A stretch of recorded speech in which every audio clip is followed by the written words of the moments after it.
There's a moment that happens in almost every home with a baby and a father in it, and it looks like nothing. Dad walks in, he doesn't coo, he doesn't soften his voice. He grabs the baby under the arms, lifts them straight up over his head, and the baby shrieks, half terror, half joy, both at once. Mom sees it and winces a little, every time. And here's the strange part. Your baby's brain is doing something in that half second that almost no parent has ever been told about. Most dads have no idea what they're actually building when they do this. Once you understand what's happening underneath that lift, you'll never watch dad and baby play the same way again. Where we go past what your baby does and into what your baby is actually thinking, feeling, and trying to tell you. Today we're looking at father play specifically. Not bath time, not bedtime, the rough stuff, the loud stuff, the stuff that makes grandparents nervous. And by the time we get to number 5, you'll understand why the too rough dad in your house might be doing some of the most important developmental work in your baby's entire week. If you're new here, hit subscribe. We put out new baby brain science like this every few days. Let's start with the toss. This one is subtle, and it's the foundation for everything else on this list. A researcher named Daniel Paquette spent years studying something mothers almost never do and fathers almost always do: physical, high-energy, slightly destabilizing play. He called it the activation relationship. Where a mother's play tends to soothe and steady a baby, a father's play tends to activate. It pushes the baby just past their comfort line, then brings them back. The toss, the airplane, the gonna-get-you chase across the living room. In your baby's nervous system, this is a live rehearsal of something they'll need their whole life: getting overwhelmed and finding their way back to calm. Dad isn't just playing, Dad is running a drill. This is where it gets remarkable, because that drill has a name in the neuroscience world too. The late researcher Jack Panksepp identified something called the play circuit, a dedicated system in the mammalian brain that activates specifically during rough physical play. Not fear, not aggression, play. When your baby is being growled at, chased, tumbled, and caught, a distinct neural system is lighting up, one that's been linked to emotional regulation and social learning. That shriek isn't a warning sign. It's the sound of a brain rehearsing how to handle big feelings in a safe container. Big body, big feelings, safe hands. Here's the part almost nobody explains to fathers, and it might be the most useful thing in this whole video. The unpredictability is the point. A mother's play, on average, tends to follow a rhythm the baby can anticipate. Peekaboo has a beat. A song has a melody. A father's play often doesn't. The pause before the tickle, the fake-out before the toss, the growl that suddenly turns into a laugh.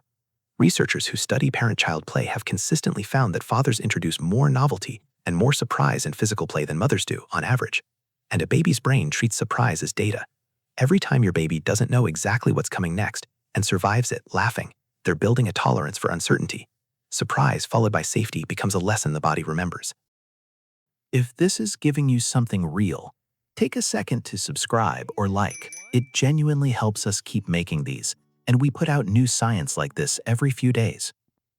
Now here's the one I most want every parent, and especially every father, to actually hear, because this is the heart of it. There's a specific moment in rough play that researchers keep circling back to: the instant right after the big scare.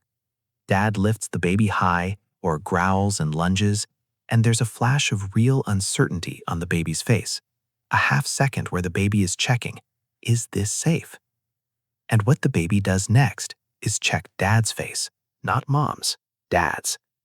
This is called social referencing, and in father play specifically, it happens at the edge of intensity, right where things feel like they might be too much.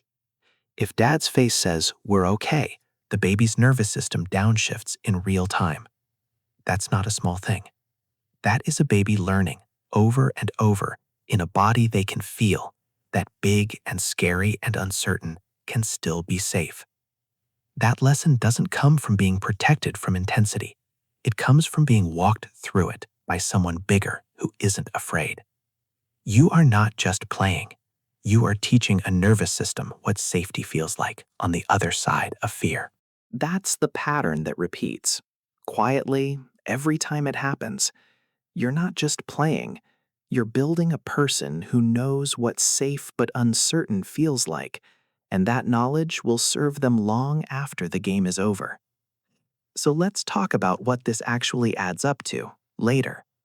Children with a history of this kind of rowdy, physical, dad-style play tend to be described by researchers as more comfortable with risk, more willing to try, more resilient when a plan falls apart. Not because their fathers taught them a lesson in words, because their bodies already knew what it felt like to be off balance and land safely. That too rough dad who tosses the baby a little higher than mom is comfortable with, he may be quietly building exactly that. But, and this matters, none of this is about pushing a baby past what they can handle. The same research that celebrates activation play is just as clear that it only works inside safety. A baby who's actually distressed, who's crying and not laughing, who's turning away and not leaning in, that's not the drill anymore. That's just fear, and it needs to stop and be comforted, not pushed through. The magic isn't in the intensity, it's in the return. Every single time. Now, here's where I want to pull back, because I don't want you walking away from this feeling like there's a formula you're failing to hit. This isn't about guilt. It's about understanding what's already happening in your home. If dad in your house is the wrestling, chasing, upside-down toss parent, he's not doing it wrong, and he's not doing less than the parent who reads quietly at bedtime. He's doing something different, and something your baby's brain is quietly grateful for. And if dad isn't naturally like that, that's not a failure either. Babies don't need one specific style. They need a mix, and most families provide it without ever planning to. You are already doing more than you realize. The wrestling on the carpet, the growling chase down the hallway, the toss that makes you hold your breath for a second. None of it is separate from love. It is love, in a body a baby can feel before they ever have words for it. Are you seeing your own house in this? The dad who can't walk past the crib without starting something? That's not roughness. That's rehearsal. That's regulation, dressed up as a game. So here's what I want you to do. If you've got a father in your baby's life who plays rough, tell him what's actually happening in that moment next time he does it. And if you're that father, the tosser, the chaser, the one who gets the shrieking laugh out of a baby who was fussy 30 seconds ago, know that you're not just burning off energy. You're building the exact nervous system that will let your kid take a risk one day, get knocked down, and get back up. Tell us in the comments, what's your baby's favorite rough and tumble game with dad? We read everyone. If this changed how you'll watch play in your house tonight, share it with someone who needs to hear it. Play isn't the opposite of learning. Play is the lesson. Until next time, this has been In Watch Them a Little Closer Tonight.